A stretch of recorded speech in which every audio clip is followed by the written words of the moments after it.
A formal good morning to all of you. So today we will be studying cash management and cash management and receivables management both. So both the PDFs are with you, and I hope you have downloaded those PDFs. Please open the first PDF, that is cash management.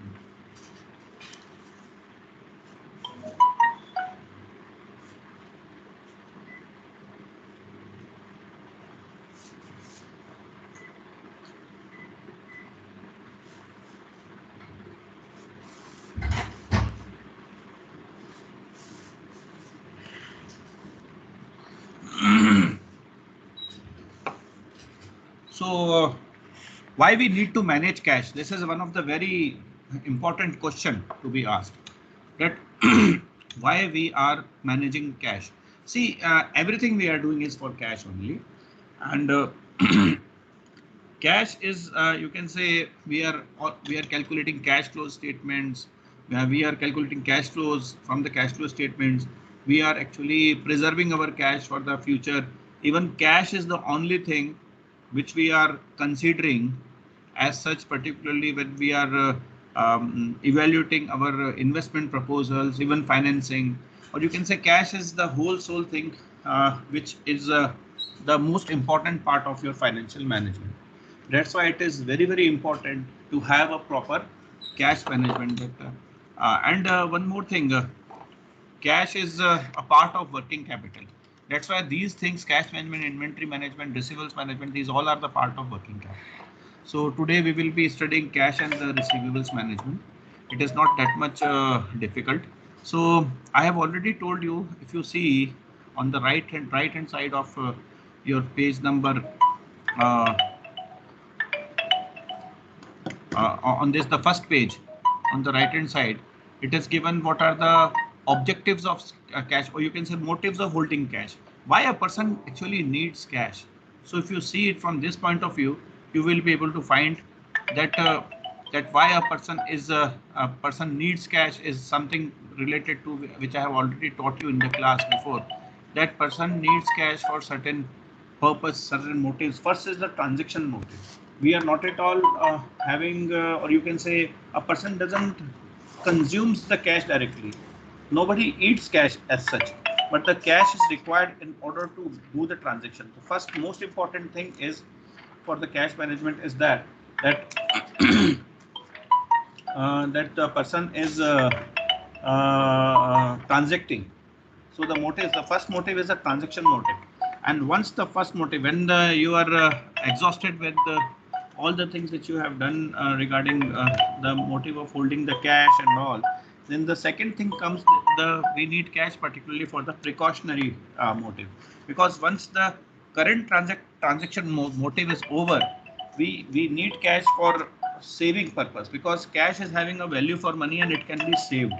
So we just go for our savings, and we put the money in savings accordingly, and that money is to be used at the time when just like this COVID-19 is one of the very good example, when a person who is having a savings and having no income at the time when the markets are also closed, that saved cash will be helpful for him during such crisis period.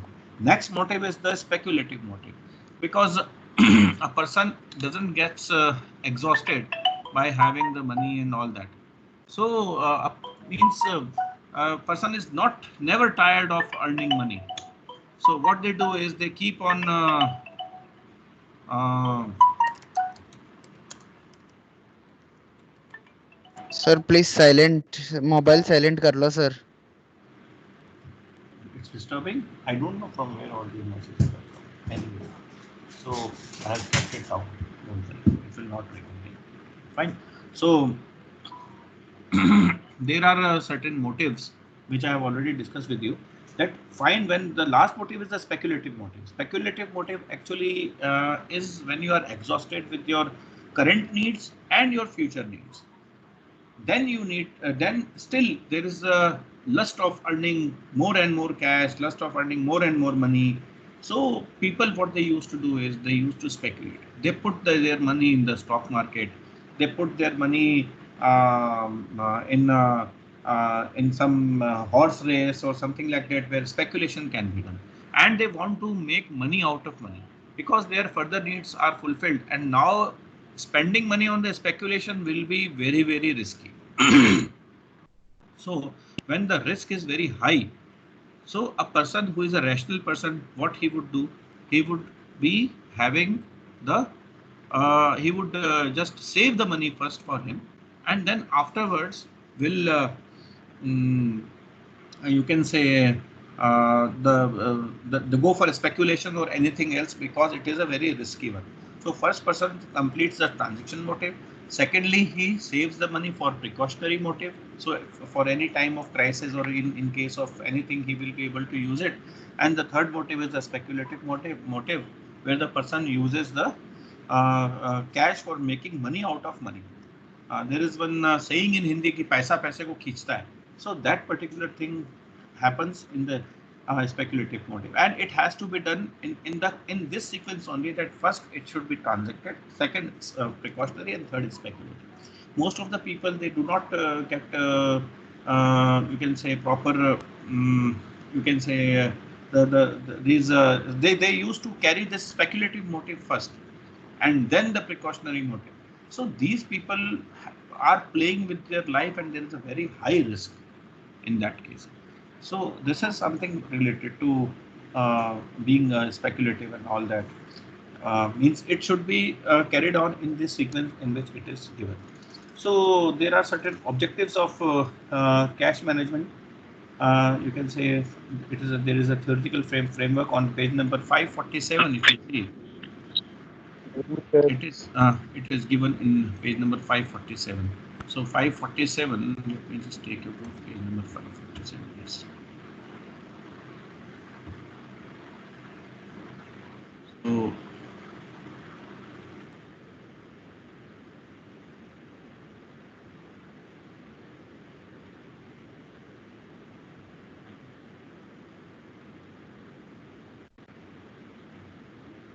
there are some points given on 547 as objective of cash management, that is meeting the cash outflows, because mostly cash is required in order to have a good investment decisions or otherwise to pay off the current liabilities of the business. So that is the foremost important purpose for which we need the cash, particularly from the business point of view. So first is for to just meet the cash outflows, whatsoever are being proposed. Next is to optimize the cash balance. Optimization of cash balance is one of the most important part. These are the two things which are actually the motives of you can say the objectives of having the cash management. Optimization of cash balance is that keeping very high cash is also you can say not wise, and keeping very low cash is also not wise. So it is just like standing on a two-edged. It is just a two-edged sword which cuts from both the sides if it is not used properly. So having more cash also is not at all advisable. Rather than having very less cash will put you in crisis. So these type of things are to be maintained and maintain a proper balance. So there are also certain factors which actually determines the needs of the cash. These factors are similar as that of the factors which we have seen in the working capital management. First is the cash cycle. The cash cycle is given on the page number 548. It is in front of you. That out of the total inventory requirement and the total collection period for which we need cash, out of this, if we reduce the payment period, we just get the cash cycle. That is the difference between the cash outflow and the cash inflow. Because the things which we can receive are are certain. Either we will be receiving inventory on credit, which we will be selling in order to get the payment or the collection, and the cash which is inflow will be utilized in order to pay the outflow after paying the average payment period. So this is the cash cycle which is to be determined. So longer is the cash cycle, more cash you will be requiring in order to finance your cash outflows. Next is your cash inflows and outflows. If the inflows are huge and outflows are small, then you need very less cash. But if if it is just opposite, that your outflows are very huge and inflows are small, then you have to need the bank credit. Then you have to go to bank for financing your working capital, financing the cash requirement itself. Next is the cost of cash balance. If your cost of having the cash balance is high, then it is advisable to have a lower cash balances, or you can say the low balances of cash will work. Or otherwise, if it is low, you can still keep cash, because cash is something which is a liquid. So it totally depends on then what is the cost of keeping the cash balance. There are other considerations also for doing this. There may be several other considerations, such as the uncertainty of the things, or you can say the staff is requiring more cash, or you want to just go for suppose some certain decision you have to take. So accordingly, you need the cash and the cash balances. So that is what is the requirement. And further, we are proceeding with the. Now there are certain planning aspects. You can say there are certain methods how to do it. So the most important method is the cash budget method, which is explained on the very next page. You can see. Okay. So next page comprise of the cash balance, cash budget. So cash budget is given on the very next page. Just see the format of the cash budget. This comprises of certain opening cash balances, then there is a cash inflow, cash outflow, and after doing this cash outflow, if you see, we have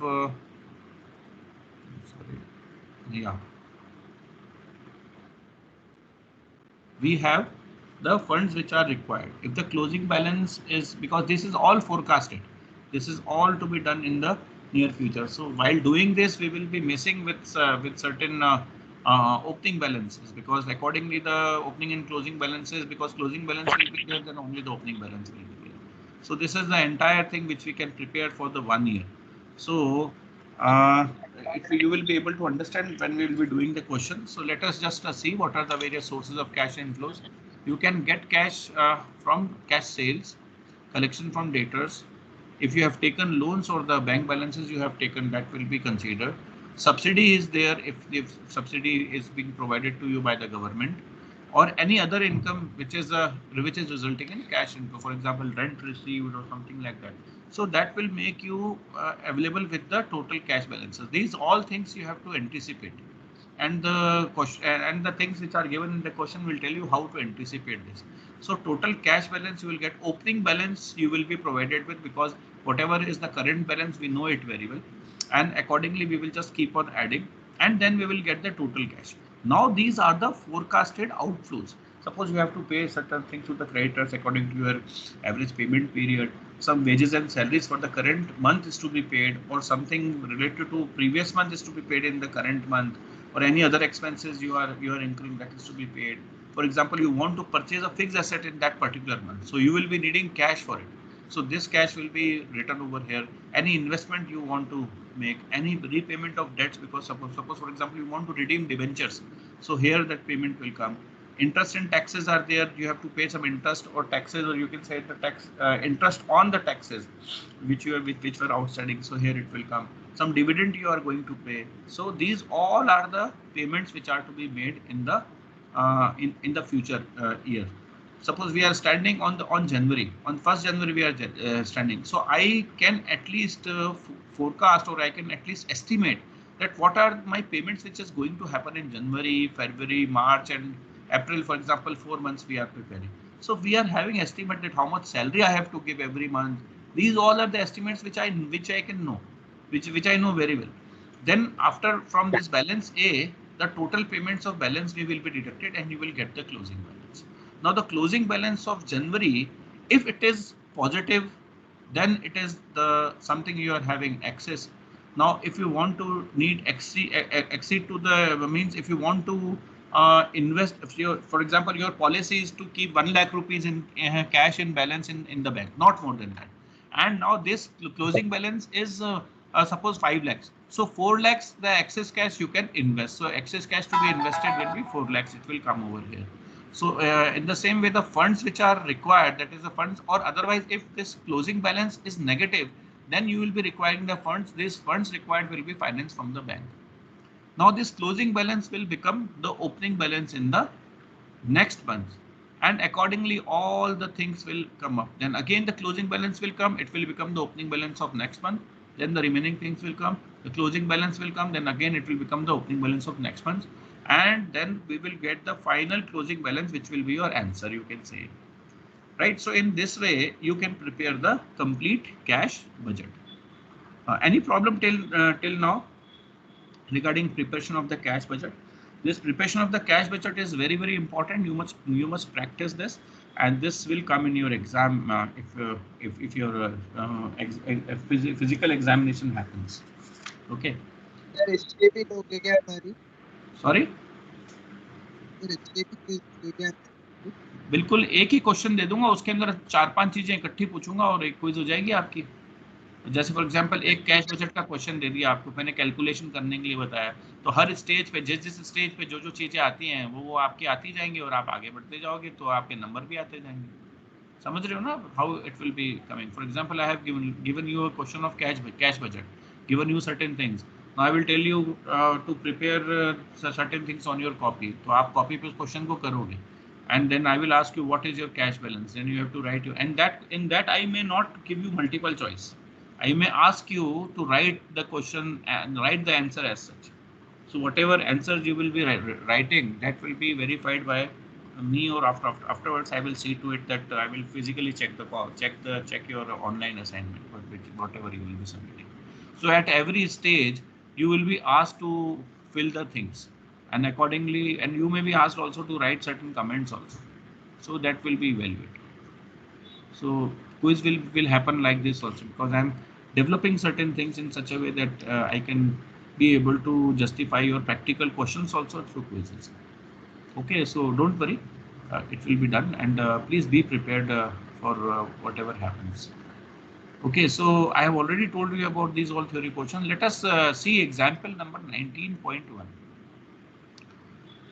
So example number 19.1 is on your page number 551.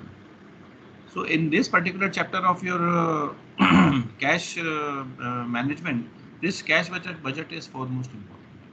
So just have a look of this particular example. You'll be able to understand how it is to be done. Following are the forecast have been made for ABC Limited for the period of January to April. Now these are the forecasts that sales will be there in each month. Each month sales is given to you. Raw material requirement for every month is also given to you. Manufacturing expenses, which will result in outflow, is also given. For inflow, we have only one item, that is sales. Remaining all items are the outflow items. Okay. Now there are certain additional information. You must carefully understand and read the additional information, because that will tell you how to prepare your cash budget. Now, number one is that all sales are made on credit basis. 2/3 of the debtors are collected in the same month and balance in the next month. So 66% of the total sales are cash sales, you can say. Okay, and the remaining is the credit sales, for which you will get the payment in the next month itself. Okay, so there is no expected bad debts, and the debtors is also given on 1st January 2019. Your debtors are also given, that is 30,000. The minimum cash balance the firm must have is estimated to be 5,000. So 5,000 ka cash balance the firm must keep. However, the cash balance on the January was 6,500. So we have started with the 6,500. Borrowing, if any, can be made in multiples of 100 rupees only. So you have to prepare the cash budget for 4 months. This is a very good question and very short and sweet question. You can see it over here. So on the basis of the information which we have, we can just do this question now itself. If you have pen and copy, you can take. Otherwise, you can understand in book. You will be able to understand it very easily. So we are having an opening cash balance of 6,500 in January, as given in the question. And inflows here it is given as a debtors for the previous month. So the debtors for the previous month is 30,000, which you will be paying, and debtors for the current month will be on the basis of the sales. Now, if you see, the sales of the January is 75,000, the sales of January is 75,000, and it is already given over here that sales are made on credit basis. 2/3 of the sales are cash sales, or you can say are collected in the same month.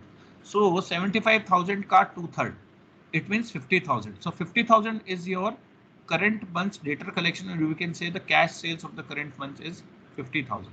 So we do not have anything else except the cash for the inflows. So the total will be opening balance plus your inflows, and the cash available to you for outflows will be 86,500. Now the raw material, it is not, there is nothing given about the raw material. Otherwise here also there can be some credit policy. Suppose for example half of the raw material for the month you may have to pay for cash, but here nothing is given, so we will treat that all the raw materials we are purchasing on cash only. So minus raw materials minus manufacturing expenses of 1,000, and minus there is a loan installment of 1,000. So total cash outflow will be 81,000. So out of 86,000, 81,000 will be deducted, and the cash balance is A minus B, that is 5,500 remaining with us.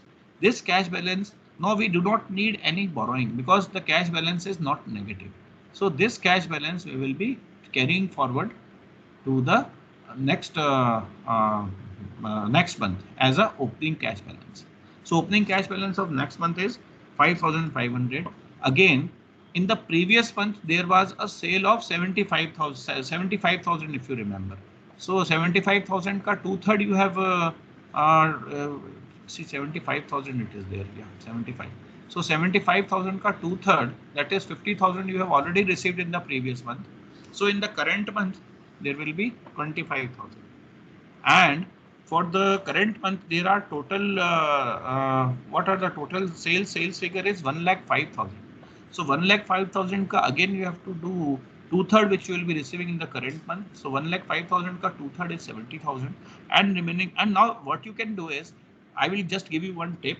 The tip is that here itself you can just program yourself. Suppose for example 30,000 is the previous balance you are writing.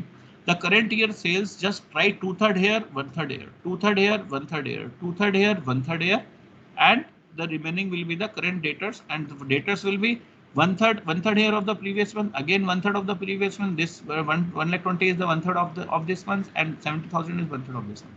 You will get this instantly, that what are the things which you are able to. I hope you are able to understand. Hello.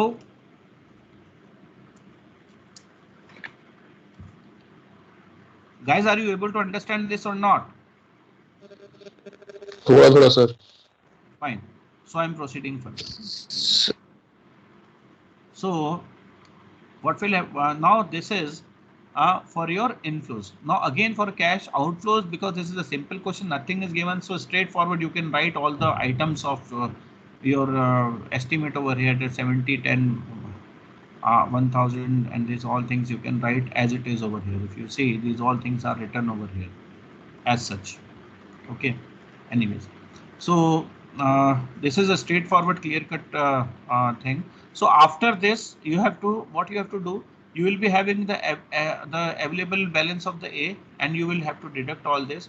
Now here in this case, because your cash available is less than the outflows, so you have to arrange for the cash balance of 30,500 from the bank. So the cash budget actually tells you what are the cash arrangements which you have to make from the bank in the coming month, so that you can, if you will instantly go to bank, the bank may not give you money.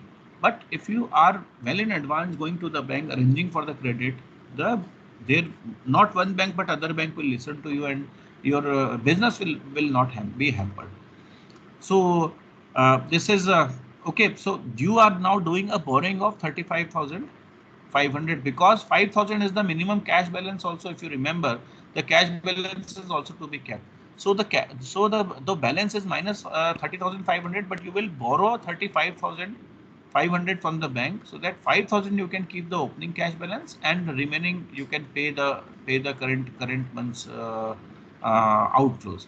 Okay, now 5,000 is the bank balance you are having now, because you have taken the loan of 35,500. Previous month's 1/3, and the previous one, this current month's 2/3, and the previous month's 1/3 will come here. Now we are having a very good cash over here. So now here 1,60,000 is the one which you are having. Now you are having raw materials, manufacturing expenses, and 21,000 for your loan installment already given over here. Now this makes 1,30,000. Now you are having a cash balance of 30,000. What will you do? You will just refund, or you will again repay the borrowing of 25,000 because you need only 5,000 cash balance. So the loan which you have taken in the previous month, or you can say the cash credit, or you can say the overdraft which you have taken from the bank in the previous one, will be repaid, and your next cash balance will again come as 5,000, and again the transaction will happen in the same way, and at the end you may have to you will be having this because this is exceeding. No, so cash balance is 13,000, and again because you again need to pay 35,000 minus 25,000 again is to be paid, so 8,000 you will pay or adjust it somewhere as a for the borrowing. So this is how the cash budget will work. So in the same way, in further example, there are certain things which are given to you, and accordingly you have to prepare your sheet of the cash budget. So likewise, you can keep on preparing the sheets for the cash budget. I have scanned the remaining things also for you, and the things are given to you. One more thing is there in this regarding. There is a which is some float is also there.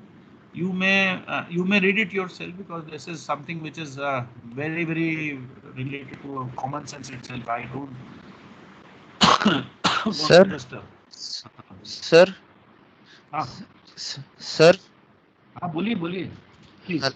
Sir इसमें इसमें ना इस problem में जो ना अभी आपने explain किया था, इसमें जनवरी जनवरी महीने में लास्ट में जितने भी 5,500 अपन ने कैश बैलेंस मेंटेन किया, तो फिर 5,000 मेंटेन करने के लिए बोला है, तो फिर 500 क्यों रिफंड क्यों नहीं किया बोरोइंग्स बेटा अपन ने? किसको रिफंड करोगे? आपने किसी से लोन तो ले नहीं नहीं, रखा, तो इस आपका पैसा आपके जो जेब में रखो ना भाई. 5,500 is the balance with you. अभी ये 500 किसको रिफंड करोगे? किसी से लोन लिया क्या अपन ने? इसमें इस केस में या नहीं या ये 500 तुम भिखारी को देना चाहते हो तो तुम दे सकते हो, बिकॉज क्योंकि तुमको 5,000 ही मेंटेन करना है. 5,000 मेंटेन करने के लिए बोला था ना सर, बेटा ये उसमें 5,000 मेंटेन कंफ्यूजन। किया, ये थोड़ी मना किया उससे ज्यादा आ जाए तो आप जो है वो नहीं तो आप जो है वो प्रियम मुखर्जी को दे देना. अच्छा, हाँ, ठीक है, हाँ, आपका दोस्त है. ठीक है, तो इस तरह से अरे are you getting my point or not? Means this is your हाँ, question is yes, very much valid, my dear, because you have asked it. It is very good that you have asked. I'm very happy that because this might be in the mind of someone else also, but they are not asking because they might be hesitating. But I appreciate, Anish, that you have asked it, and I hope I have satisfied you, my dear. yes sir, yes Fine. sir, अभी So सब हाँ अभी आएगा बेटा समझ में. तुम लोग अभी जब क्वेश्चन करोगे ना तब थोड़ी प्रॉब्लम आ सकती है. Then you can call me and you can get it resolve. Okay, so because yes there sir, ये तो अभी okay sir, this was the very simple question. Now I leave the complicated for you to do and then ask the problem. I will solve it. Even if you want me to ask it in the class I will solve it over here. okay Okay, sir, so in the same okay way sir, we proceed further. There is some theoretical portion, this managing float, and these all things you can study yourself. Okay, हाँ, so daily float yes is to sir, be float is something which is a buffer that you can have. Float is just literally meaning of the float. So that float is to be calculated at how much disbursement you want to do, how much cash is needed. Now further the theory portion which you have to study and you know it very well is the electronic fund transfer. There are various means of electronic हाँ, fund transfer. So this fund electronic transfer fund, also, how it happens, what are the RBI guidelines. So there is NEFT is also there now these days. There is a instant fund transfer also. RTGS is real time gross settlement is there. Okay, so you can just yes go sir, through these things yourself, and then mm, afterwards also there are some models which are given for keeping the optimum balance. So in these models there is Baumol model. Baumol model actually gives you one formula. So this is a C is equal to under root of 2 FT upon R. If you remember, you have studied this EOQ, economic order quantity, in your inventory management. I hope you remember that. yes, yes sir, Inventory management में आपने पढ़ा होगा. So in the same way, the cash management also, because inventory is also something like that. If you keep more, it will get deteriorated. Okay, and it will be of no use. And if you keep less, you will not be able to do your business properly. So you have to maintain a balance in such a way that you order such a quantity which is consumable, and you get just a economic order quantity, because if you have more inventory with you, there is a high carrying cost. In the same way, there is a carrying cost for the cash also, which is nothing but the opportunity cost, which otherwise you would have invested your cash somewhere else. You would be earning something. So on the basis of that, Baumol's has come with the formula, which is C is equal to under root of 2FT upon R, which tells you about that C is the cash required each time to restore the minimum balance, and F is the total cash required during the year. T is the cost of each transaction between cash and the marketable securities, and R is the rate of interest on the marketable securities. So R is, you can say, is the carrying cost. Okay, and the remaining formula works as is equal to C is equal to under root of 2FT upon R. So on the basis of this, the information will be given in the question, and you can put the things over here, and you will get that how much cash you must keep. So, and another one more model on the similar lines is given by Miller-Orr model. So Miller-Orr model is also similar to it, where it is Z is equal to under root of 3 TV upon 4I.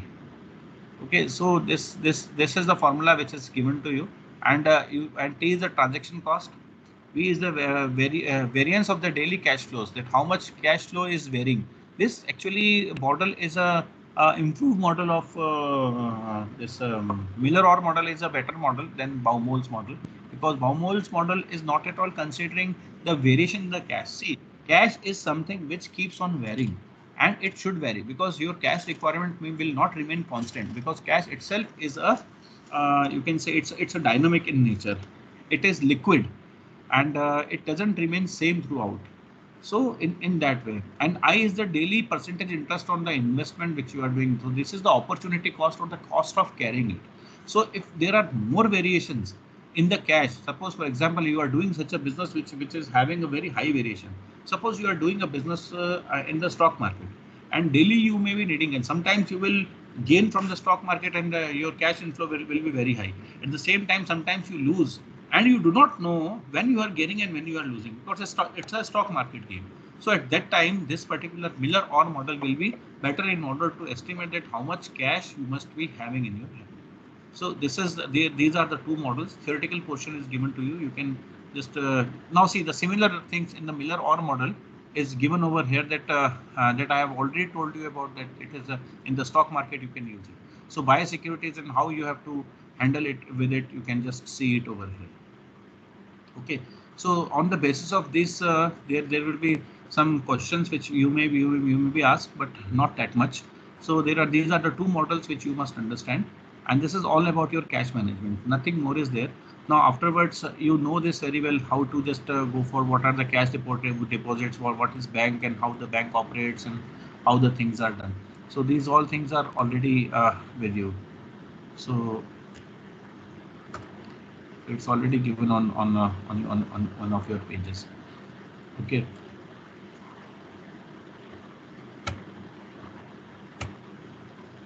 Yeah. So you can find it over here on in your book itself. Now there are certain questions, and your most of the graded illustrations are on your cash budget, if you see. I hope you will be able to do these questions. And again, I would like you to do at least 10 questions from this week, because this is very, and those after graduation, those who want to just take care of their father's business or something like that, this cash management will be one of the thing which is very important. You can at least assist your father in doing certain things. If you are able to do this cash management very well, or you are able to prepare the cash budgets. Okay, so questions are given. I have already scanned it, so you can do it yourself.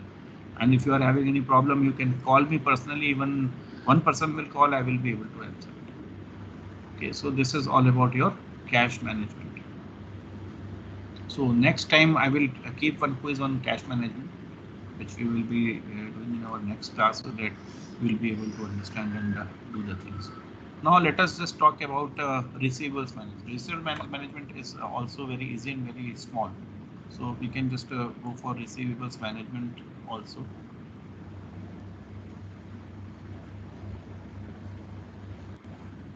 I hope you are able to see the attachment which I am showing. Yeah. Now this is receivables management. Now what are receivables? Receivables are nothing but the credit which you have given to your creditors. You might have given them some credit sales, and that credit sales are yet to be received.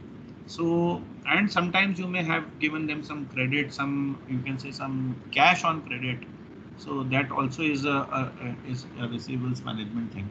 So there are certain, this is more or less a theoretical portion which you may have to go through yourself itself. I can just only tell you that this factoring is one of the things which is important. What is the difference between factoring and forfeiting? Just you have to say. Factoring is nothing but a service in which a mediator person is appointed, and he takes cares of all the assets. Because I cannot, if I am having a good business and I'm in supplying the goods, and just marketing my things, managing my things by my own, managing my human resources. I am the whole soul person. I cannot just keep on chasing the bad debts. Okay, if I do that, my business will totally be affected by in collecting those bad debts from my customers. So that purpose, I just what I will do is, all my bad debts I will offer it to someone, that okay, you take my bad debts, I will give you rights to recover these bad debts, and you are having all the rights to recover this bad debt, provided you provide me 70% and 30% you keep it with yourself. So in that way, my bad debts will also be managed. I will get the things, and this particular service is called factoring. And there is a one for forfeiting also is there. So factoring and forfeiting you may have to go for.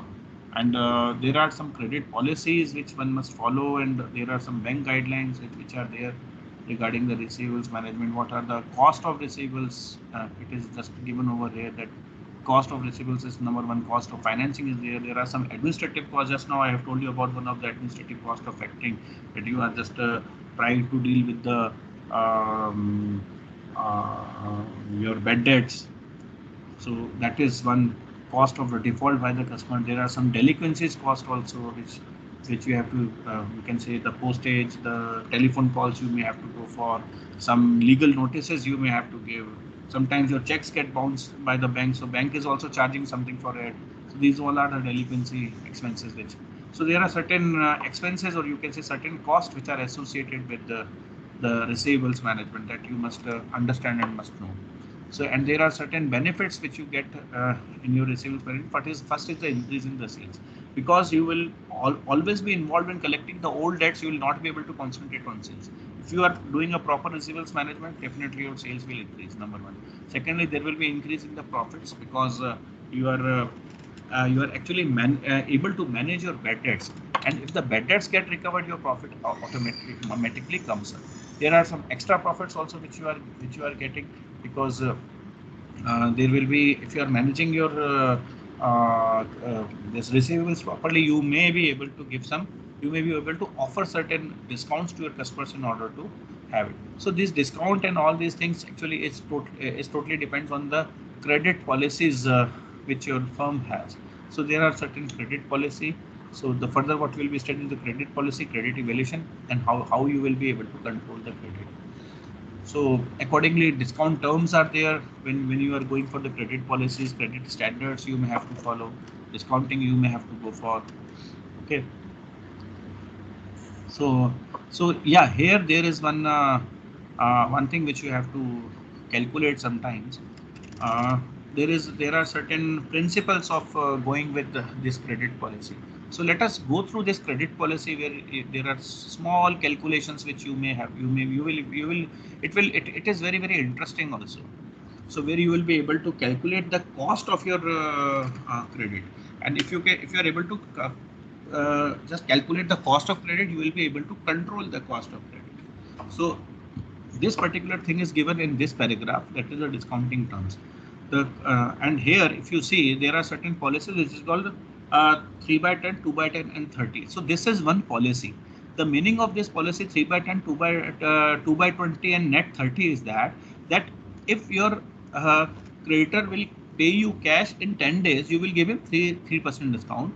If he pays you in 20 days, you will give him 2% cash discount, and the total credit period itself is of 30 days, and beyond 20 days, if he pays in 30 days, there will be no discount of it. So now just see, here it is given that 3% cash discount if payment made in 10 days, 2% cash discount if you in 20 days. Otherwise, full payment is to be done by the end of 30 days. So this is, so we have to evaluate it. So there is a formula for evaluation of it. This is given over here. The total financing cost is percentage discount upon 100 minus discount. I will just explain you with the help of example. Multiply by 365 divided by credit period minus discount period into 100. So this will give you the entire financing cost. So let us just consider this example where this credit policy has been evaluated. So ABC Limited is offering a cash discount under term 3 by 15, 2 by 30 and net 50. In order to reduce the average collection period, it has two alternative policies before it. These are 3.5 by 12, 2 by 30, net 50, and 3 by 15, 2.5 by 25 and net 50. So you have to evaluate among these alternatives that which is the best policy. This formula is given to you. You can just write it somewhere. Annual financing cost is equal to percentage discount divided by 100 minus percentage discount, multiply by 365 days in a year, divided by credit period minus discount period into 100. So this, for this formula we will be applying. So first, if we are evaluating the present credit policy, this is the present credit policy which the firm is having, 3 by 15. So it is 3 by 97. 3 is the discount, 100 minus discount, that is 97, and then 1 by 35. 1 by 35 is that for 3% discount, the person has to pay in 15 days. So remaining credit is credit period is 35. Multiply by 365, multiply by 100. The same formula I have applied. Credit period minus discount period. Credit period is 50 days minus the discount period is 15. So it comes to 35. 1 by 35, and accordingly you have to calculate it, and the calculation is coming to be 32.25. In the same way, 2 by 98 into 1 by 20, because in 20 days if you pay, you will get 2% discount. So 2 by 98, 2 divided by 100 minus 2, multiply by 1 by 20 into 365 into 100. Why 20? Because that is for, I think, for the 30 days it is.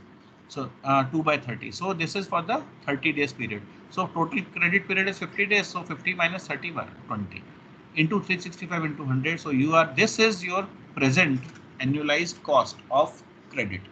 Now you are having this alternatives. Now you have to evaluate 3.5 by 12. 3.5 means 3.5 minus 96.5 into 1 by 38, because you are giving a credit of 12 days. The total credit policy is of 50 days minus 12 days, it will give you 38.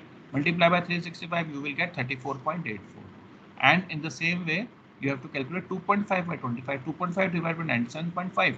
1 by 25 into 365, because this is for 25 days. So 50 minus 25, you will get it here, into 365 into 100.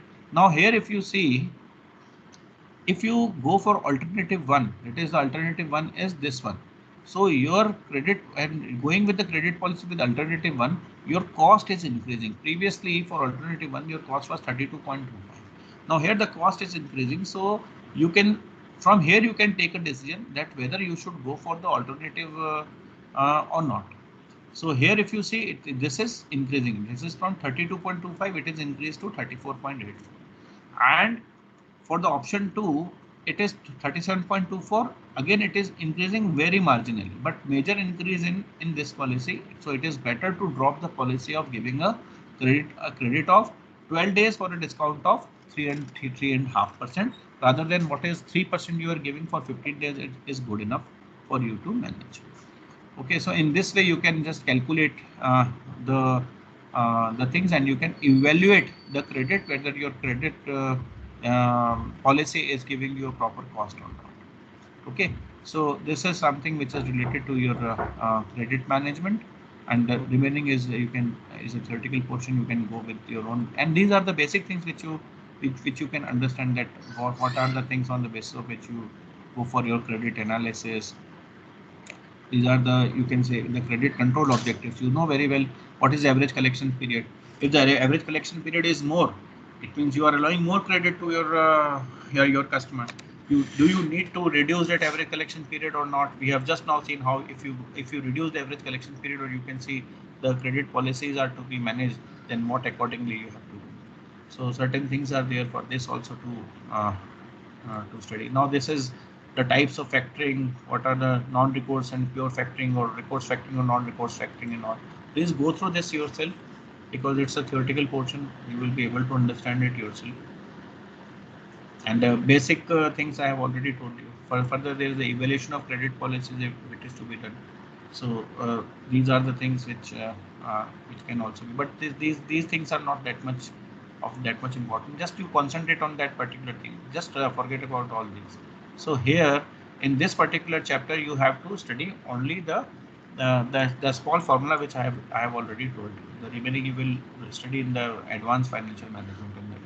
Now here are the student activities. So you are having that policies and all that which you can go through yourself. Okay, so this is all about your credit management. There are a number of assignments, you can say illustrations given over here. So you can choose any 5 from this to just do for your assignments.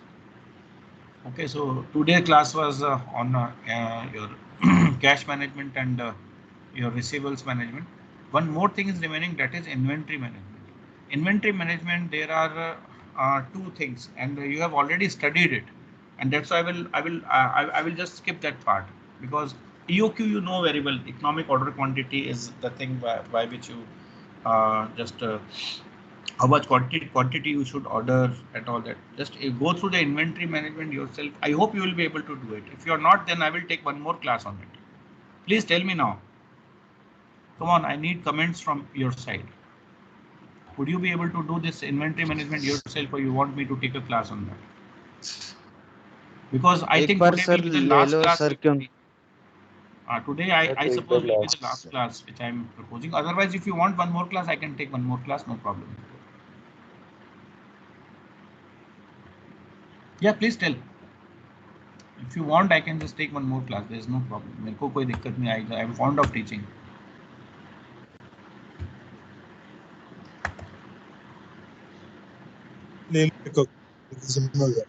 So in the next class, we will just keep one more class, and then next class we will be doing this inventory management, along with one more thing, that is your efficient market hypothesis and all. Okay. Is that okay? Okay, sir. Yes. Fine. So let me just take you to your course outline. Okay. So let us just have a look of your course outline, what is remaining and what we have already done. So here is your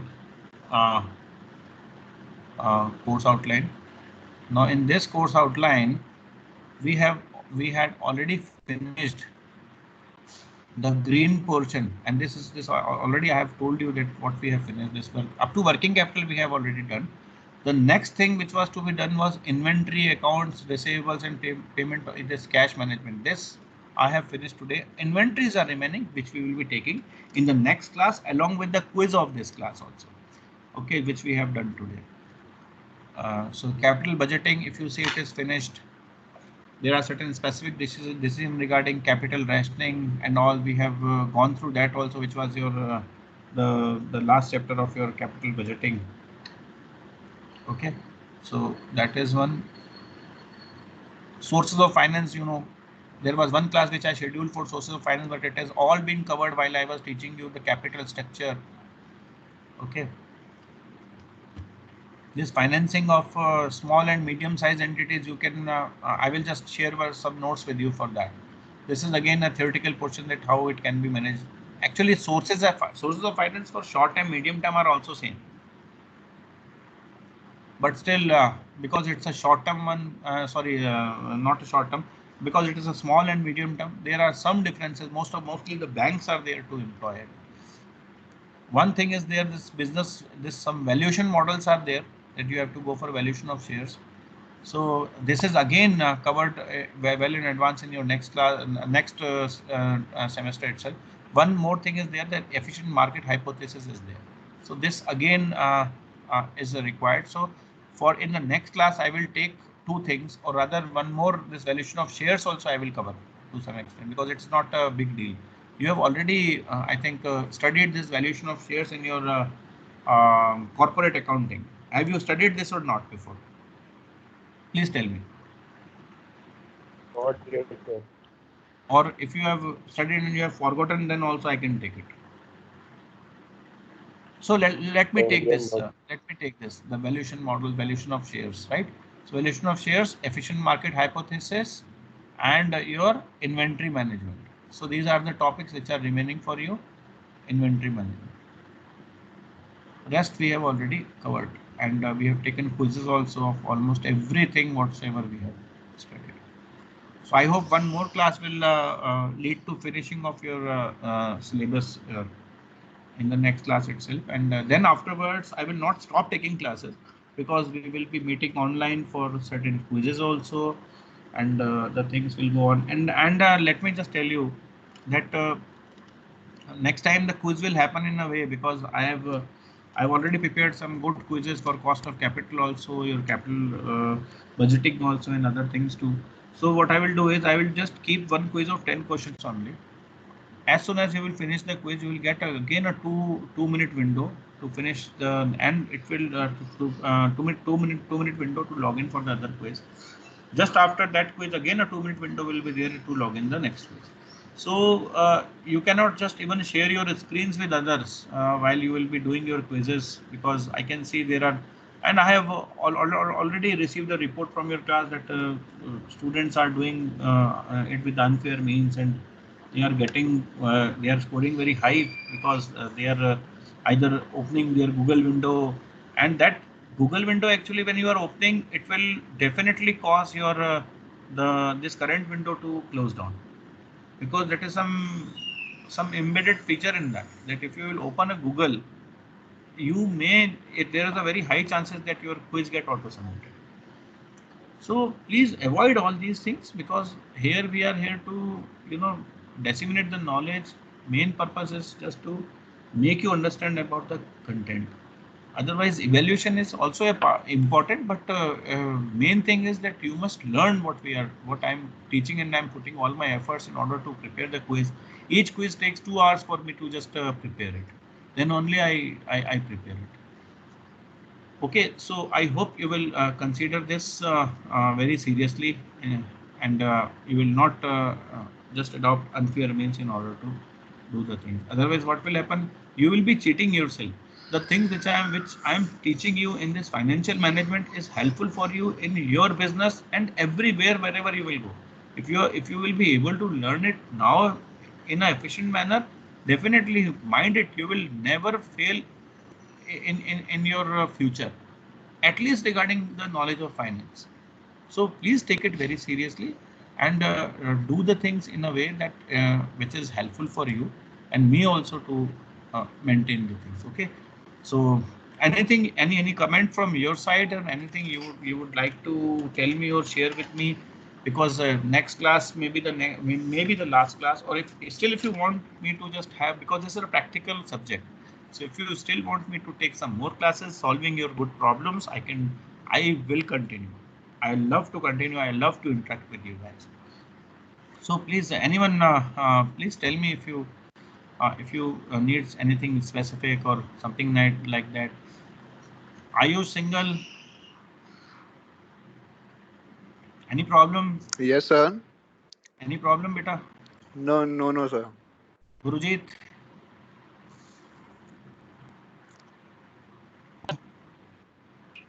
Yes, Gurujit. No, sir. No, sir. No, sir. Anish keeps on discussing with me, and still, Anish, any comment from your side? No, sir. Okay. Kritika, beta, anything you would like to add? Kritika Khandelwal. Sahil. Yes, Sahil, where are you? No, sir. I'm returning back. Okay, you are able to understand everything? Yes, sir. Very good. Pratik? Yes, Pratik.